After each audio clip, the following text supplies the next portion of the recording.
आपने हत्या की, आपके ऊपर चार्जशीट दायर हुआ है, तो आपको सामने आना पड़ेगा, आपको उस चीज़ को फेस करना पड़ेगा। एंड ऑफ द डे वो एक आसामी है, क्रिमिनल है, तो क्रिमिनल को क्रिमिनल जैसा ही ट्रीट करना चाहिए। आज के यूथ के जो हीरो है वो कोई गुंडा, वो कोई अपहरणकारी या कोई बलात्कारी नहीं हो सकते हैं। जो एक चाय वाला आज वर्ल्ड के छवि में एक बहुत बड़ा स्टैंड लेते हैं, हमारी तो इंस्पिरेशन वही है। लोगों के अंदर से डर खत्म करना पड़ेगा, जैसे यूपी में डर खत्म कर दिया योगी ने। कि एनडीए में एक उसूल है कि भाई ना खाने देंगे, ना खाएंगे, ना खाने देंगे। अगर हम लोग लालू जी के चार्जशीट पे, तेजस्वी के चार्जशीट पे अगर सेम बात बोलते हैं तो उल्लास पांडे जी भी उनमें से एक है। करीब 10 सालों के बाद रणवीर सेना के संस्थापक ब्रह्मेश्वर मुखिया हत्याकांड में एक चौंकाने वाला खुलासा हुआ है। करीब 10 सालों तक पुलिस इस मामले में पुलिस के हाथ खाली रहते हैं। उसके बाद एक नया मोड़ आता है। इस हत्याकांड में सीबीआई ने जो चार्जशीट पेश की है, उस चार्जशीट में लोक जनशक्ति पार्टी रामविलास के संसदीय बोर्ड के अध्यक्ष हुलास पांडे सहित अन्य कई लोगों को मुख्य आरोपी बनाया गया है। हुलास पांडे इस मामले में मुख्य आरोपी बनाए गए हैं। हमारे साथ बात करने के लिए राष्ट्रीय लोक जनशक्ति पार्टी की राष्ट्रीय प्रवक्ता देवजानी मित्रा जी हैं। क्या कहेंगे मैम, जिस तरह से हुलास पांडे जी का नाम सीबीआई की चार्जशीट में आया है, क्या लगता है आपको? देखिए, जब सीबीआई की जांच होती है और जब चार्जशीट बनाया गया है, डेफिनेटली बिना कोई सबूत के या बिना किसी गवाही के या फिर बिना किसी विटनेस का, तो उनका नाम ऐसा नहीं कि अचानक से किसी का मन हुआ तो उनका नाम डाल दिया गया। आरोपी है तो सामना तो उनको करना ही पड़ेगा। और जैसे कि हम सब जानते हैं कि बिहार में बहुत सारे ऐसे नेताएं हैं जिनका हिस्ट्री में इस टाइप के बायोडाटा में उनका ये एक नॉर्मल सी बात है कि भाई हत्या करना, लूटमार करना, अपहरण करना वगैरह वगैरह। तो अगर उल्लास पांडे भी अगर उनमें से एक है और अगर सीबीआई के जांच में अगर उनका नाम चार्जशीट में आया है, तो ये कोई शॉकिंग वाला न्यूज़ तो है नहीं, क्योंकि उनके बारे में हम लोग सब जानते ही हैं। अब जस्ट बिकॉज मैं उन पार्टी में कभी थी और बहुत प्रेम से वो बात करते थे बोल के ये कभी नहीं हो सकता है कि वो फ्रीडम फाइटर है। आपने हत्या की, आपके ऊपर चार्जशीट दायर हुआ है, तो आपको सामने आना पड़ेगा, आपको उस चीज़ को फेस करना पड़ेगा। ये इसी को कहते हैं कि भाई जैसे करनी वैसी भरनी, जैसे कर्म करेंगे वैसे ही सामने आएंगे। तो आई एम श्योर उल्लास जी को भी इस चीज़ का एहसास है और आई एम श्योर कि जस्टिस जो है वो अपना दिशा निर्देश करेंगे और उल्लास जी को समझ में आएगा ये बात कि भाई आज के यूथ के जो हीरो है वो कोई गुंडा, वो कोई अपहरणकारी या कोई बलात्कारी नहीं हो सकते हैं। हमारे और आपके माने अभी का जो बिहार या अभी का जो इंडिया की स्थिति है, यूथ को चाहिए रियल हीरो जो ज़मीनी स्तर पे काम करें, जो एक एग्जाम्पल सेट करे। द वे एक चाय वाला पीएम बन गए, द वे एक चाय वाला विश्व की सबसे बड़ी पार्टी बनाने में सक्षम हुए, जो एक चाय वाला जो मूड ऑफ द नेशन का खिताब जीते, जो एक चाय वाला आज वर्ल्ड के छवि में एक बहुत बड़ा स्टैंड लेते हैं, हमारी तो इंस्पिरेशन वही है। तो इसीलिए बिहार को अपनी छवि बदलनी पड़ेगी। अगर हम लोग लालू जी के चार्जशीट पे, तेजस्वी के चार्जशीट पे अगर सेम बात बोलते हैं तो उल्लास पांडे जी भी उनमें से एक है, तो इसमें कोई आश्चर्यचकित होने वाली बात ही नहीं है। अच्छा मैम, आप एनडीए में हैं, आपकी पार्टी भी एनडीए में है, चिराग पासवान जी की पार्टी भी एनडीए में है। क्या लगता है आपको 2024 में लोकसभा का चुनाव आने वाला है, जिस तरह का एनडीए के नेता हुलास पांडे हैं, तो एनडीए के एक ऐसे नेता के ऊपर जो है आरोप इस तरह का लगाया साबित हो रहा है, तभी कहीं ना कहीं जो है चार्जशीट बनाई गई है, पेश की गई है। तो क्या लगता है इसका असर चुनाव में कितना पड़ेगा? देखिए, मेरा ऐसा मानना है कि एनडीए में एक उसूल है कि भाई ना खाने देंगे, ना खाएंगे, ना खाने देंगे।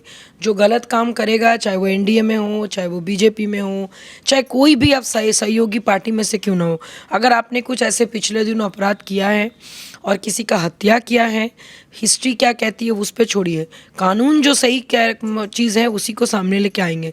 तो मुझे लगता है ये बहुत ही एक बोल्ड कदम है जो सीबीआई ने लिया है, और इसको हम राजनीतिक रूप तो नहीं दे सकते क्योंकि आज नहीं तो कल चीज़ें सामने आना तो आ गया। हाँ, इलेक्शन से पहले आने से मुझे नहीं पता चिराग जी इसको किस ढंग से लेंगे, एंड आई एम श्योर कि जिस ढंग से वो तेजस्वी प्रसाद यादव या लालू जी के चार्जशीट पे उन्होंने बात किया था कि हाँ भाई अगर गलत काम किए हैं तो उसका तो सज़ा भुगतना ही पड़ेगा, आई एम श्योर वो उल्लास जी के पांडे जी के भी उल्लास पांडे का के साथ भी जो भी हुआ है उनके लिए भी वो यही बयान देंगे कि नहीं भाई कोर्ट को और सीबीआई को अपना जांच करने दें, ना कि वो इसका विरोध करेंगे क्योंकि वो भाई एनडीए के पार्ट है।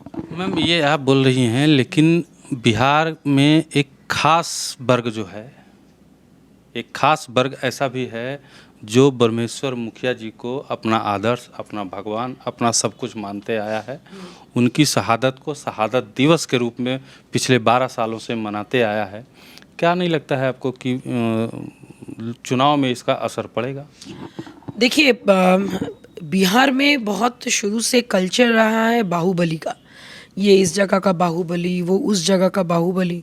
बड़ी दुख की बात है, बिहार में हमारे बहुत ऐसे लीडर्स हैं, बहुत ऐसे लोग हैं जो हीरोइक काम करके भी उनका नाम नहीं लिया जाता। तो कहीं ना कहीं ये बाहुबली की राजनीति को ख़त्म करना होगा, बाहुबली की राजनीति को आपको हटाना होगा, और मुझे ऐसा लगता है कि इसकी शुरुआत हो चुकी है। और उनके कितने फॉलोअर्स थे या नहीं थे मुझे नहीं पता, लेकिन इतना बात पता ज़रूर है कि आज के युवा बाहुबली की राजनीति नहीं चाहता है, क्योंकि बाहुबली शब्द ही नेगेटिव शब्द है, और आप नेगेटिव शब्द को लेकर अगर आप राजनीति में उतरेंगे तो अब नेगेटिव चीज़ों का ही प्रभाव ज़्यादा पड़ेगा। क्योंकि गुंडागर्दी, गुंडाइज्म से मुझे नहीं लगता है कि यूथ को कोई फ़ायदा होने वाला है। एक तरफ आप दिखा रहे हैं कि नौकरी नहीं है, दूसरे तरफ आप दिखाते हैं कि भाई आप उस जाति से है, तीसरे तरफ आप ये दिखाते हैं कि भाई वो भूमिहार है तो फलाना है ढमकाना है। एंड ऑफ द डे वो एक आसामी है, क्रिमिनल है। तो क्रिमिनल को क्रिमिनल जैसा ही ट्रीट करना चाहिए, चाहे वो स्वर्ण समाज से हो, चाहे वो दलित समाज से हो, चाहे कोई भी समाज से हो। इस चीज़ के लिए मुझे ऐसा लगता है कि बीजेपी ने हमेशा कदम सही रखा है, और लॉ एंड ऑर्डर किसी पार्टी का मोहताज नहीं है। लॉ एंड ऑर्डर को जो गलत लगेगा वो चीज़ करेंगे। और इस वक्त जो बिहार में बोली या भारत में राजनीति का में ये सब का असर अब नहीं होने वाला, क्योंकि अगर ऐसा होता तो बहुत चीज़ें बदलने के कगार में नहीं होती। चिराग पासवान जिस बिहार मॉडल की बात करते हैं, बिहारी फर्स्ट मॉडल की जो बात करते हैं, उसके बाद उनकी ही पार्टी के एक नेता के ऊपर जो है ब्रह्मेश्वर मुखिया की हत्या का संगीन जो है ये आरोप साबित होता नज़र आ रहा है। ऐसे में चिराग पासवान को क्या करना चाहिए? हुलास पांडे से किनारा कर लेना चाहिए?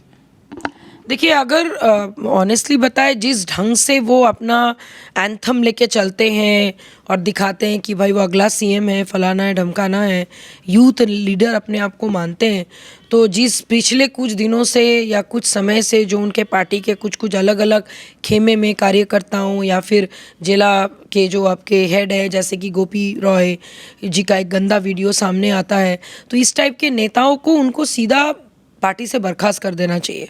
और उल्लास पांडे जी अगर उनके पार्टी का पिलर हैं, हम सब जानते हैं, वन ऑफ द बहुत बड़े इन्वेस्टर हैं वो उनके पार्टी में, और अगर वो ऐसा छवि लेके अगर चलेंगे तो मुझे नहीं लगता है कि चीज़ें सही होंगी।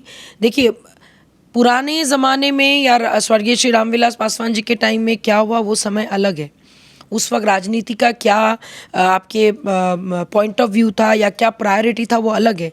लेकिन अभी के युग में एक यूथ लीडर अगर ये दिखाएगा कि मेरे पास तो बाहुबलियों का बल है बोल के मैं जीतूंगा, सॉरी टू से कोई उनको वोट के लिए उत्साहित नहीं होगा। क्योंकि अगर आपको बिहार की छवि बदलना है, अगर आप चाहते हैं कि अदानी ग्रुप यहाँ पे 8,700 करोड़ इन्वेस्ट करे, तो आपको दिखाना पड़ेगा बिहार में आइएगा तो आपके ऊपर गोलीबारी नहीं होगा। बिहार उतना ही शांत आपके स्टेट है जैसा शांत स्टेट गुजरात है, जैसा शांत स्टेट। क्योंकि I am giving the example of Gujarat, क्योंकि गुजरात ने वो कर दिखा। गुजरात मॉडल की चर्चा हर जगह होती है, तो आपको ये छवि बदलनी पड़ेगी, लोगों के अंदर से डर खत्म करना पड़ेगा, जैसे यूपी में डर खत्म कर दिया योगी ने। ये चीज़ बहुत ज़रूरी है। और उन्होंने, आपने देखा होगा कुछ लास्ट ईयर ही हम लोगों ने देखा था कि मीडिया के सामने गोली मार के आपके जो आतिफ और उनके जो भाई को गोली मार दी गई थी। तो कहीं ना कहीं गुंडाइज्म का कोई जगह कहीं पे भी जस्टिफाई नहीं हो सकता है और ये चिराग जी को फैसला करना है। एंड आई एम श्योर अगर वो एनडीए के पार्ट हैं, मैं फिर से वो वर्ड यूज़ कर रही हूँ, अगर वो सच में अपना एनडीए के पार्ट हैं और अपने आप को मोदी जी का हनुमान मानते हैं और मोदी जी का गले लगा हुआ फोटो वो हर बात पे वायरल करते हैं, तो काइंडली इस टाइप के नेताओं से उनके अपनी पर्सनल आगे ग्रोथ के लिए किनारा डेफिनेटली कर लेना चाहिए। चलिए, आपने देवयानी मित्रा जी को सुना, इनका पॉइंट ऑफ व्यू जाना, क्या कह रही थी, क्या कहा। इन्होंने साफ तौर पे यही कहा है कि चिराग पासवान जी को हुलास पांडे से किनारा कर लेना चाहिए, क्योंकि बिहार को विकास चाहिए, न कि बाहुबल और धनबल। आप क्या सोचते हैं इस बारे में कमेंट बॉक्स में ज़रूर बताइएगा। हम आपको तमाम अपडेट देते रहेंगे। तब तक के लिए धन्यवाद।